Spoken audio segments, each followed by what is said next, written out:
Whenever the anti-gunners try to ban guns, have you noticed how people go out and buy more and more guns? Do you want to know why? Stay tuned, find out.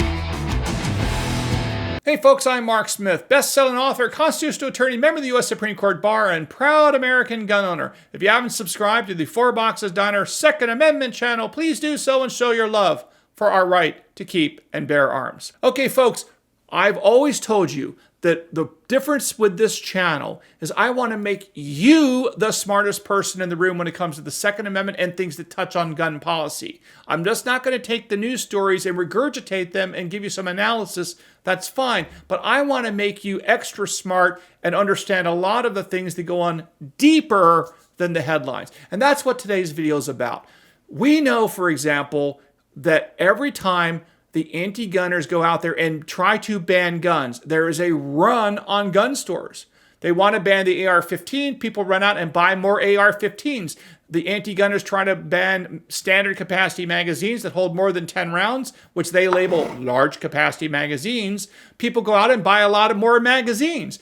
So do I, by the way. So I get that. But I want to give you some information to make you extra smart about this human activity, this human phenomenon known as the forbidden fruit. I want you to understand the human psychological basis that goes into people running out and trying to buy firearms when they are banned or when people try to ban them. Because again, it's my job to make you the smartest people in the room and not just be able to regurgitate headlines, but to really understand it. So let's step back.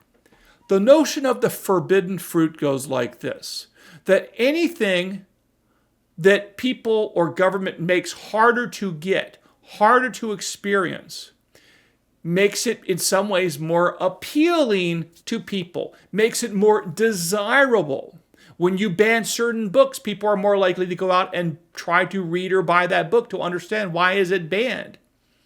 When people try to censor something, the same thing. When people try to shut down an art exhibit because they don't like the art, because they think it's too obscene, people are more curious about seeing the art than they were beforehand. And likewise, when people try to ban guns or any object, it makes those objects more desirable. Now, where does this come from in the human experience? And that's what I want to talk about. Well, first of all, the notion of the forbidden fruit, meaning whatever you ban or make harder to get makes it more appealing and desirable and more in demand, goes all the way back to the Old Testament, the book of Genesis, where Adam and Eve are running around and they can basically do anything they want in the Garden of Eden. They can eat anything they want. They can party all they want. They're good to go. The only thing they're not allowed to do is to eat the forbidden apple. Don't eat the apple, the poisonous, dangerous apple. And of course, Adam and Eve at some point finally say, well, why can't we eat the apple? And they go eat the apple, the forbidden fruit. And of course, when they bite into the apple, they have guilt. They realize they're naked. And of course, human history begins according to the Old Testament in the Bible. But it goes beyond that. That's where the metaphor of the forbidden fruit comes. Whatever you ban or forbid makes it in some ways more appealing to people. But this is not a new phenomenon. I want to give you some other examples because, again, I want you to be intellectuals. I want you to be super smart and smarter than everybody else, okay? The notion of censorship goes back a long way, but I want to give you a specific example. The notion of what's kind of interesting, late 19th century, early 20th century, a concept called banned in Boston, B-A-N-N-E-D, banned in Boston. What does that mean? Well, I want to talk about the history of Boston briefly about banning certain sexual, obscene, crazy fantasy, sexual fantasy books. This is the notion of banned in Boston. Let me tell you how I got there. The city of Boston, which we talk about a lot on this channel because it was really kind of one of the foundational cities involving the American Revolution. But the history of Boston was founded by people that were puritanical. They were Puritans. They came from that part of the world. They were the Puritans. That was their religious beliefs. They were very conservative when it came to sex and those sorts of morals.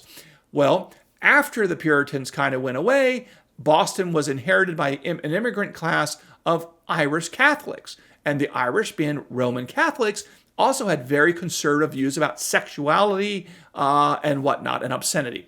So in Boston, you had a series of situations and cases where books were banned in Boston. Probably the most famous one is a book called Lady Chatterley's Lover that was banned in Boston. It was D.H. Lawrence's last book. and it was a story about a love affair between two married adults that came together. And in the book, it was extremely descriptive of some of the graphic sex scenes. So this book got banned in Boston. And why do you care? If you're interested in the Second Amendment, why do you care about Lady Chatterley's Lover and books that were banned in Boston in the late 19th century, early 20th century? Why do you care? Here's why you care. Here's why it's relevant to Second Amendment rights. You see, what happened is that when books got banned in Boston, they could not be sold in Boston. True. But guess what happened? The manufacturers, the publishers, the authors of the books that got banned in Boston would put on the cover of these books often, banned in Boston, and they would use that as a marketing hook to sell books like Lady Chatterley's Lover all around the rest of the United States, and everyone wanted to buy the book to find out, well, why was this banned in Boston? What was it made it so juicy, so sexual, so crazy, so obscene that it was banned in Boston? So it actually increased book sales when a book got banned in Boston like Lady Chatterley's Lover. But now, step back for a second. There's a psychological theory that explains this, that the more you make something hard to get, the more if it's banned, if it's censored. The theory comes from psychology. And the psychological theory is called reactance. I repeat, reactance. So what reactance really says, it's the scientific basis of human psychology of the notion of the forbidden fruit. And reactance says exactly that. And there have been studies after studies after studies. Whatever you prevent someone from getting, they rebel. They want their freedom. They want to make their own choices. So when you ban a book, when you ban an object, when you ban smoking, whatever it is that you ban, you actually, according to theory of reactance, the forbidden fruit theory, you make it more appealing. People want it even more than ever before. So what's amusing is that these theories that you now understand are well known in human history and well established in universities and beyond. And yet when the anti-gunners, by trying to basically ostracize, attack, ban, censor, go after the gun companies, the guns, magazines, and the like, guess what happens? It makes more people want to go out and get these things than ever before.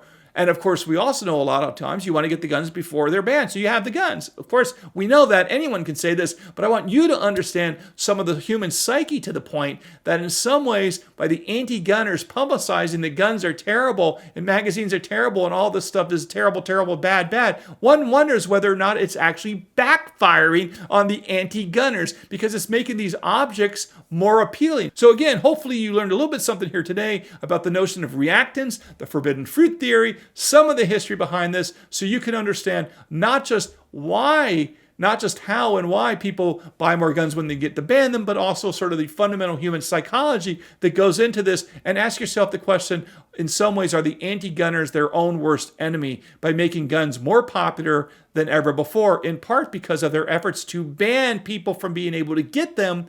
Have they made them more appealing, more popular, and more in demand than ever before? Inquiring minds would like to know. Okay, I hope you learned something here at the Four Boxes Diner. If you haven't subscribed, please do so. And again, we'll see you again soon here at the Four Boxes Diner. Orders up. Table 2A.